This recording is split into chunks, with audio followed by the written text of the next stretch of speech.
Cara qadha, semisal itu bisa dihitung, ya tinggal kamu qadha, tinggal kamu bayar itu. Tapi semisal gak bisa dihitung, kamu kira-kira itu berapa hari, berapa bulan, berapa tahun, maka selama, misal anggap aja 1 bulan kamu ninggalin salat, maka selama 1 bulan itu kamu sholat 2 kali. Satu di niat adaan, yang kedua di niat qadhaan. Contoh sholat subuh pertama kamu niatkan sebagai sholat subuh adaan, kayak sholat subuh biasanya. Sholat subuh kedua kamu niatkan itu untuk membayar qadha. Setiap hari lakukan itu selama sebulan. Semisal kamu meninggalkan sholat selama bertahun-tahun, ya semangat hijrahnya. Itu bagi mereka yang serius mau bertobat kepada Allah. Yang gak serius ya, ingat, hal pertama kali yang ditanya kelak itu adalah sholat. Sholat loh ya, pertama kali ditanya itu sholat. Kalian percuma sedekah, puasa, dan sebagainya kalau kalian gak sholat. Percuma. FYI bahwasanya sholat itu boleh ditinggalkan. Udzur sholat itu hanya karena 2 perkara. Adzarus sholat itsnan, udzur sholat boleh ditinggalkan, maksudnya dimaklumi sesuatu meninggalkan sholat itu karena 2 perkara. Tetapi wajib untuk mengqadha, wajib untuk membayar. An-naum, pertama tidur, wan nisyan, dan kedua lupa. Tapi ada syarat dan ketentuan berlaku. Bukan justru kamu tiap hari ketiduran, enggak, bukan tiap hari. Mungkin sebulan sekali kek, atau setahun sekali kek, Masya Allah tabarakallah. Atau lupa, lupanya bukan gara-gara hal yang justru melalaikan, dan kamu lakukan itu everyday. Lupa setiap hari gara-gara main Mobile Legend, enggak, bukan gara-gara itu. Lupa di sini mungkin kamu lupa, ya sama sesuai dengan penjelasan tadi, sebulan sekali kek atau setahun sekali kek. Jadi tetap wajib untuk membayar qadha, untuk membayar qadha wajib dibayar. Jadi gitu. Aku pernah dengar kata-kata entah dari siapa, untuk menolak segala macam konflik yang terjadi di dunia, seperti konflik di Palestina, konflik di Yaman, konflik di Irak, konflik di Suriah, konflik di berbagai macam tempat di dunia, apalagi sampai melibatkan masyarakat sipil, terutama anak-anak dan wanita, yang dimana kalau terjadi peperangan konflik antar negara, yang seharusnya berperang hanyalah para tentaranya, bukan justru anak-anak dan wanita juga dilibatkan. Kamu gak harus jadi Islam, enggak, kamu gak harus jadi Muslim untuk peduli terhadap itu semua. Cukup jadi manusia. Aku gak bilang semuanya, tapi Zionis, lebih tepatnya Zionis, tahu gak bahwasanya membenci musuh-musuh Allah adalah sebuah kewajiban bagi orang mengaku dirinya beriman. Wajib untuk membenci musuh Allah. Wajib, saya katakan wajib. Itu hukumnya. Dan kalian bisa kira-kira sendiri, kira-kira Zionis Israel itu termasuk daripada musuh Allah atau bukan? Gak boleh mencampur adukan madhab, karena itu disebut talfiq, dan talfiq termasuk daripada perkara yang dilarang, kecuali dalam keadaan-keadaan tertentu.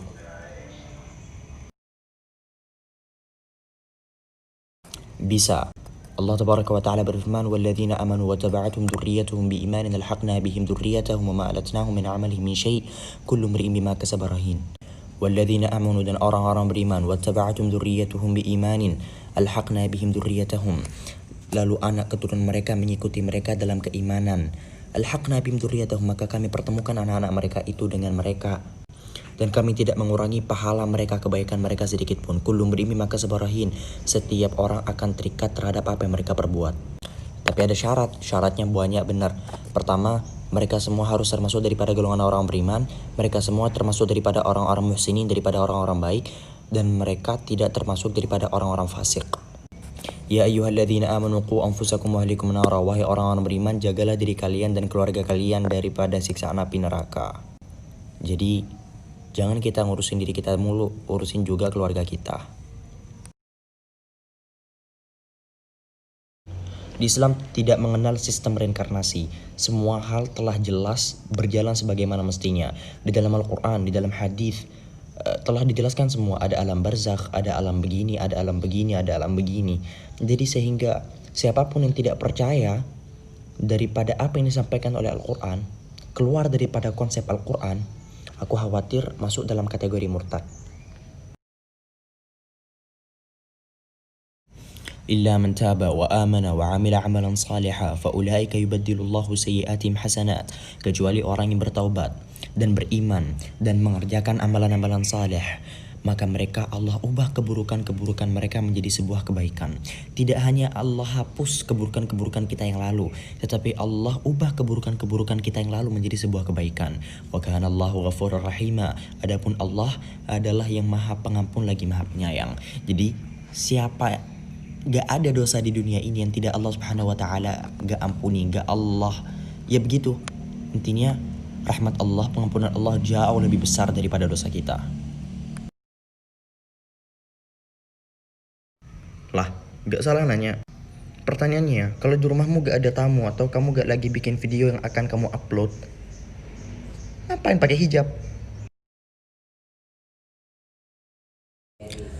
Pertama dan yang paling utama yang selalu aku tanamkan di pikiranku, bahwasanya masalah itu pasti akan berakhir, masalah gak akan bertahan selamanya. Itu yang selalu aku tanam ini dalam otak. Masalah gak akan pernah bertahan selamanya. Yang kedua, aku butuh pelampiasan. Pelampiasannya itu apapun. Intinya aku lampiaskan pada sesuatu yang positif. Gak mau aku lampiasin hal kayak gitu tuh ke hal yang negatif. Gara-gara contohnya aku lagi patah hati terus ngerokok, mabuk-mabukan atau clubbing, no, never. Doakan semoga aku istiqomah. Lalu yang ketiga, aku butuh teman apapun. Cuman gara-gara akhir-akhir ini aku ngerasa teman ya di mana teman sekolah ya udah jauh. Bentar lagi ya teman satu-satunya aku nunggu kuliah. Kayak gitu. By the way, pelampiasan yang paling baik adalah ketika kamu ngelampiasin di sepertiga malam, terus kamu sujud, terus kamu rasain nikmatnya itu kayak apa. Aku makanya gak bisa deskripsikan, makanya susah.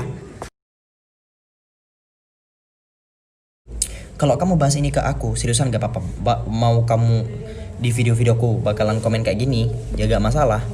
Yang aku khawatir kamu komen kayak gini ke orang-orang yang mentalnya kurang kuat, yang gampang insecure. Aku khawatir mereka bakalan ngedown cuman gara-gara ada pertanyaan seputar jerawat. Ya aku gak nyalain kamu doang yang nanya ini. Sebenarnya banyak banget yang nanya kayak gini, yang komen kayak gini, seriusan. Aku gak masalah sama ini, biasa aja, seriusan. Ada jerawat, biidznillah semoga aku gak kena jerawat semuka. Cuman ada jerawat banyak pun insyaallah aku bakalan ya tetap tabah. Jadi aku saranin seriusan, kalau ke orang lain, kalau ke aku terserah. Kalau ke orang lain jangan bahas sesuatu yang kurang di fisik mereka. Itu beneran bisa bikin mereka down.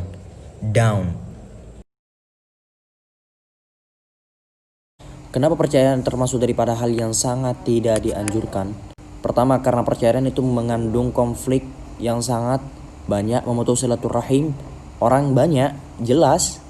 Walaupun mungkin sebagian bagi mereka yang open minded gak akan kayak gitu. Lalu yang kedua, perceraian biasanya berdampak ke psikologi sana. Berdampak banget. Ya gimana ceritanya gak berdampak ke psikologi sana? Ya anak itu pasti bakal ngerasa broken home atau sebagainya. Yang ketiga, pernikahan itu hal yang mulia. Jadi apabila diputuskan begitu saja, kesannya kurang elok. Lalu mengapa Allah tidak melarangnya? Karena rahmat Allah lagi. Karena Allah lah yang memberikan rahmat kepada kita. Bahasanya kalau udah gak cocok terus dipaksakan untuk tetap bersatu, ya berdampak buruk. Makanya hukumnya begitu. Yap, mimpi ada tafsirannya, tapi ingat siapa yang nafsirin, gitu bahasanya. Yang nafsirin mimpi itu siapa? Jangan cuma bermodal Google terus kamu enak saya enak. Kayak kemarin-kemarinnya ada pembahasan kayak gitu.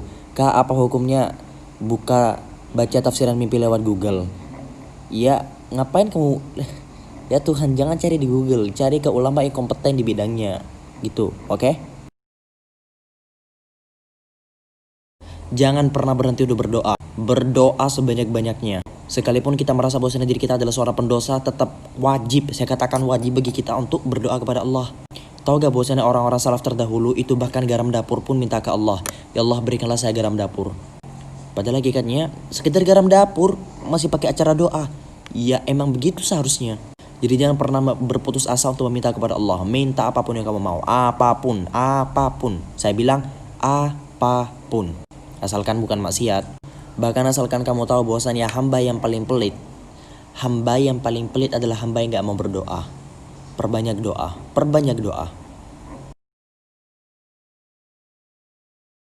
That's why aku dari tadi gak nyebut satu kepercayaan manapun. Aku cuma nyebut bagi mereka yang ngedukung mereka.